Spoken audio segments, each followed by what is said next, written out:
First off, yeah, you could call me Superman. I'm an icon, he lost to the clips in the game like my middle name is Luna. In my cruiser, yeah, we taking off. Know you heard the rumors, yes, I got the sauce. A true needle mover, never took a loss in this game. I'm the ruler, yes, I am the boss. Nothing's gonna be the same. Nothing's gonna be the same. Nothing's gonna be the same. Everything's about to change. Everything's about to change.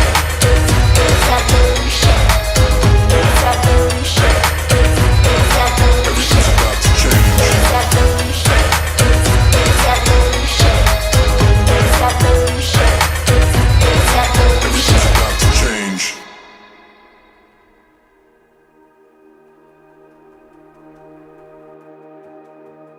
Kaya nga John Patrick and Joyce Ann, never miss a day praying for your family. At mas maganda, you make your family a little church. Ibig sabihin, God is at the center of your relationship.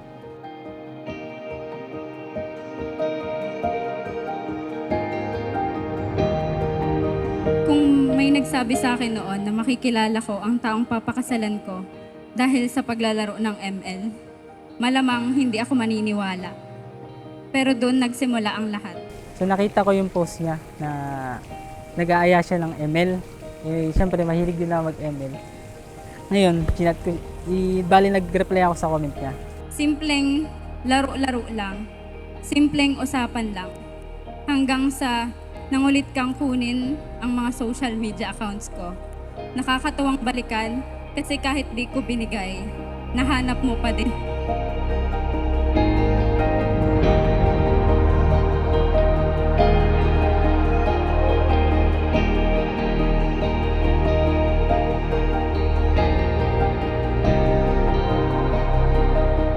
Hindi ko to nasabi sa'yo, pero doon ko nakita kung gaano ka ka-determined. Hindi lang para hanapin ako, kung hindi para manatili na din sa buhay ko. So John, Patrick, and Joyce Ann, stay close to one another. Pero yung staying close is not just for you, but you need also to stay close to God. Because if God is at the center of your relationship, we cannot imagine how your relationship will fail.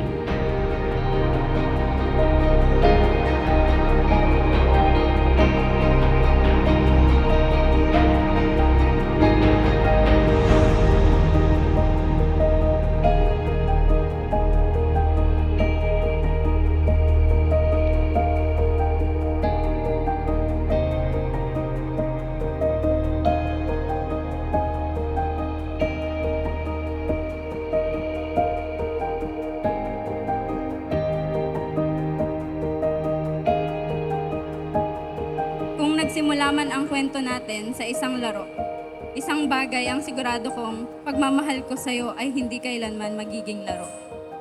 Ikaw ang pipiliin ko ngayon at habang buhay. Pinipili kita makasama sa pagtanda. Araw-araw walang iba. Sa piling mo payapa na. Pinipili kita. Malagas man ang huling hibla.